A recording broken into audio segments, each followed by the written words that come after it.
Hi everyone, welcome to week 10 of London Marathon training. It is crazy that I have 6 weeks left until I run a marathon. So this past weekend I was in Paris. I was running a half marathon with Hoka. It was a lot of fun. I was so happy we got to go to Paris. I didn't have it planned that I was going to be racing a half as I'm training for a full marathon, but it was a good test run to kind of see what my body could do. As I mentioned in the last week vlog, my shoes were way too small, so I was really uncomfortable and in a lot of pain for the whole race.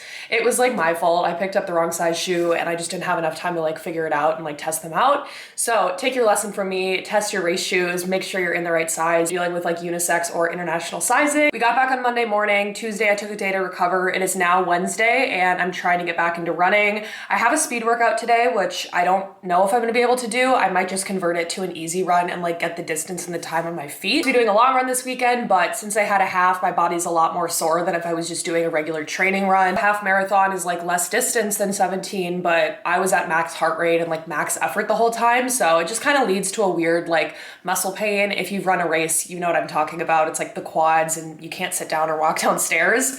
So if you're in any sort of acute pain, it is not advised to run after a race. You want to take time off so your body can recover. You're not going to reap the benefits of like any fitness if you're running on a really sore engine or a sore body. I think I have 6 miles ahead and then we're going to take it easy tomorrow. I have a mobility day. I do my long run on Friday. I might move it to Saturday or Sunday. Today I'm getting set up with my talent agency here in the UK, which is really exciting. I have felt really scattered, I think, since moving to London because content has been challenging. A lot of US brands don't want to ship here. Then I've thought like, okay, maybe I, do something with my college degree. If you don't know, I went to school for politics and law stuff. But now that I'm in the UK, it's like, okay, I don't know anything about the politics here. I'm not a citizen. I can't vote here. I feel so detached from America with not physically being in the US right now. So that kind of feels like a huge void for me. I've applied to a few different jobs, hasn't really been a good fit for both parties for those jobs. If there's other ways to work with brands, so if it's like back end, kind of advising them on how to build community or how to like do their social media, tricky. And I think every day I kind of wake up and I really want to be more proactive with what I'm doing with social media and like get out of this rut, we shall say. I am just very hard on myself. I think the viewers, like you guys probably don't notice that I'm struggling or whatever because I'm still kind of outputting the same content. And since getting a lot of no's from brands and moving to London, I have started to be a lot more critical of myself and really question like my value on social media and like what I'm supposed to be doing. I think it felt very easy when I first started, just very natural to do social. And now I overthink the fuck out of everything. I do hope to get more involved with community, whether that is starting a run club here in London, whether that is volunteering at an animal shelter, whether that is doing like volunteer work online, maybe for some sort of like US political group. I don't really know. I'm a person that once I really have an idea of what I want to do, I will run with it and I will be so driven and so determined. Like when my friend Emma and I started CMOS Girlies, I was just like head down working on that, grinding so hard for that. And I just haven't had like a similar almost like project, I know how to make videos, I know how to do series on channels, I know how to do informational stuff about running or grief or the YouTube videos about books, but I haven't had like a bigger idea. Like I know how to start a run club. I've done that before in New York. That's not like a challenge for me that I don't know how to do. So I guess I'm looking for something that's like, I don't know, just like bigger, like having a bigger purpose than like posting videos. And maybe that is getting a job or maybe that is volunteering. But for me, it feels like I want to start something almost like entrepreneurial, not like start a business or start a company, but CMOS Girlies was like a fun entity and it was a thing. A lot of joy from that community and that education and just like the creativity that was involved in that. So I'm looking for like a project. I'm looking for something to do and I just really haven't had a calling with what it is. That's where I am, I guess. I'm just constrained by thinking through everything, like through a platform. Like, okay, if I want to talk about politics, here's how I do it on TikTok or here's how I do it on Substack. I want to think about something like outside of these algorithms and outside of these systems because I feel like I get constrained by social media. I'm just getting my ramble because I'm delaying my run and procrastinating it. But let's go run 6 miles and I will take you guys along for the rest of this week.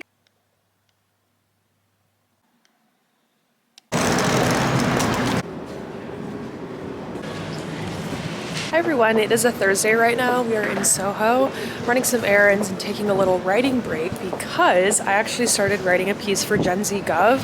I had this piece in the drafts. It's all about like why billionaires shouldn't exist, but I feel like with the Trump administration coming into office, there's been so much to talk about that I have felt paralyzed with writing about politics, and I think part of it is like not living in the US feels kind of weird, but I think information is important, and I think it's a broad theme that applies like during the Trump admin and after, so hopefully you'll read it when it's out. Today's my rest day from running. Tomorrow I'm supposed to attempt 19 miles. I say supposed to because, you know, we just ran the Paris half. We're gonna see what my body is capable of doing. 19 miles is gonna be quite the adventure tomorrow, so I'm gonna plan out a route tonight that I could go on and just see how I wake up in the morning and like how I feel. 19 miles for me is like 3 hours on my feet, so if running doesn't feel good, I might just do like a bike ride at the gym for like a long period of time, maybe a long walk, I don't know. We're gonna figure it out together, but it's week 10 of training for the London Marathon. Thursday night, I'm sitting here with a face mask on. I can't really tell if it's picking up like over the camera. Sitting here with a face mask on, it's 9 p.m. and I'm about to take a bath.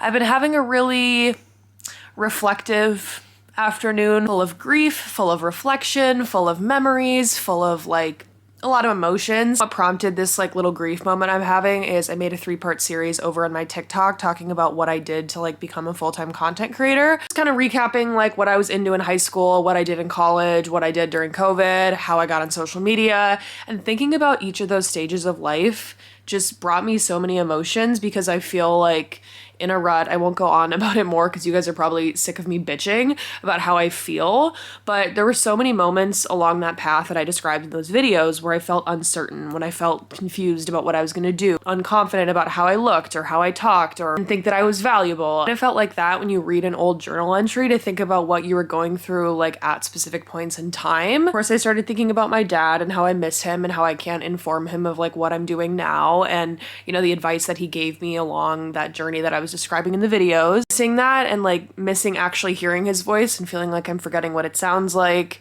you know, calling my mom, and just it's hard to see one of your parents grieve the loss more than anything else. Watching my mom go through it is actually awful and like makes me so angry and sad and pissed and just like all over the fucking place. And then I'm not with her and I'm far away from my mom. I feel so guilty for that. Afternoon full of grief and kind of an extended evening. Henry's at a work thing and most of the time he's home at like 6. So the past like 3 hours, I feel like I've just been thinking about it more and more and more. I do have my long run tomorrow, which is supposed to be 19 miles. I say supposed to because I don't really know what my body's gonna feel like coming off of a half marathon if I can do 19. We're gonna see. We're gonna go as long as I can and not push beyond pain because that's just like stupid for the long run. 6 weeks away from the marathon. I will talk to you guys tomorrow morning and I'm gonna go get in the bathtub. I have 19 miles ahead. I'm journaling this morning to put down some positive thoughts. I feel like I've been going into a lot of my runs being like, oh, I don't want to do it. I don't think I can do it. Negative mindset before you even get out the door is just not helpful and it's not productive. So told myself that I can do this. I've done this before. I have the strength to do this. I know that my body's capable of doing it and I'm excited to do this.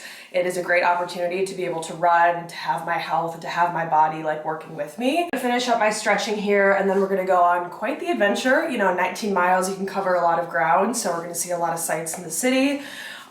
There's this huge park called Richmond Park that I have not been to because I live quite far away from it. Percy pigs are gonna be my fuel of the day. And then I have some of these salt stick electrolyte shoes just to help me along the way so I don't get too dehydrated. I did to run earlier this week. My legs definitely felt way too stiff from the half. So we're gonna take it easy, but I think my body has been able to rest enough. I'll talk to you guys when we finish up this 19-mile run.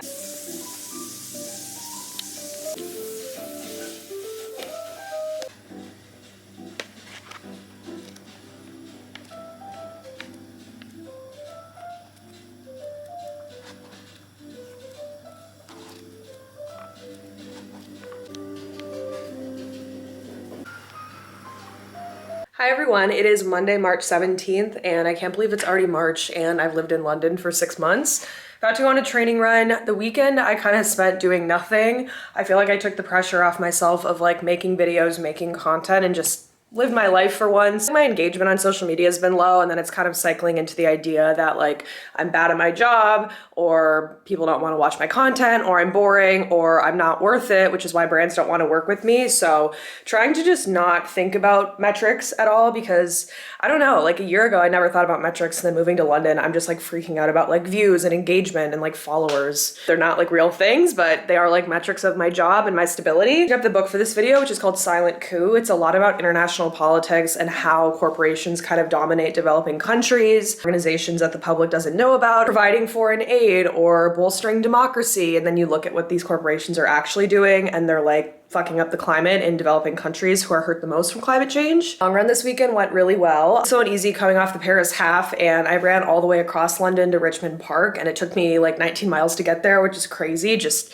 speaks to how large the city is. Sat on the train home. Getting 19 done really made me feel safe with like, okay, I can do a marathon. I can be on my feet for this long. It's a Monday afternoon, and let's talk about the book for this video, which is called Silent Coup. This book is all about corporations and how they fuck over developing countries. It talks about all these different organizations that are in place that are to promote democracy, but then when you look at what they actually do, corporations will say that they're going to a country like El Salvador and they're going to help with development. You look at what they actually do when they're on the ground, and they're interested in mining and polluting the environment and really ruining the lives of the people that live there. Sometimes these agreements are so shady that people do not really report on it. A series of investigations from the journalists, and basically they're going from like country to country to try to piece together like what is happening internationally. Interested on corporate influence in global development and how that hurts the global south and a lot of developing countries, I would recommend this book. I've always had a weird opinion of the United Nations and the World Bank, different organizations, because large countries that are wealthy have so much more say than small countries and poor countries. And when it comes to climate change, as an example, US, China, and India are the biggest polluters and much more say than the small countries that are getting disproportionately hurt by climate change. UN has a lot of benefits because it's a place for peacemaking and negotiations and different countries to get at the table. There are a lot of flaws when it comes down to what actually happens on a day-to-day basis. Various investigations in this book, you'll see that corporations really have a lot of power of like screwing over small nations. 5 weeks out from the London Marathon, which is really weird. My long run went pretty well this weekend, so I'm feeling good about it. I keep doing a lot of the same of what I'm doing, so stress reduction, stretching, strength training, running, you know, easy runs, hard runs, and just mixing it all together. 6 months in London, which is really weird to say out loud. I feel like I got here yesterday, but then I also feel like I live here now and I fully adapted to it.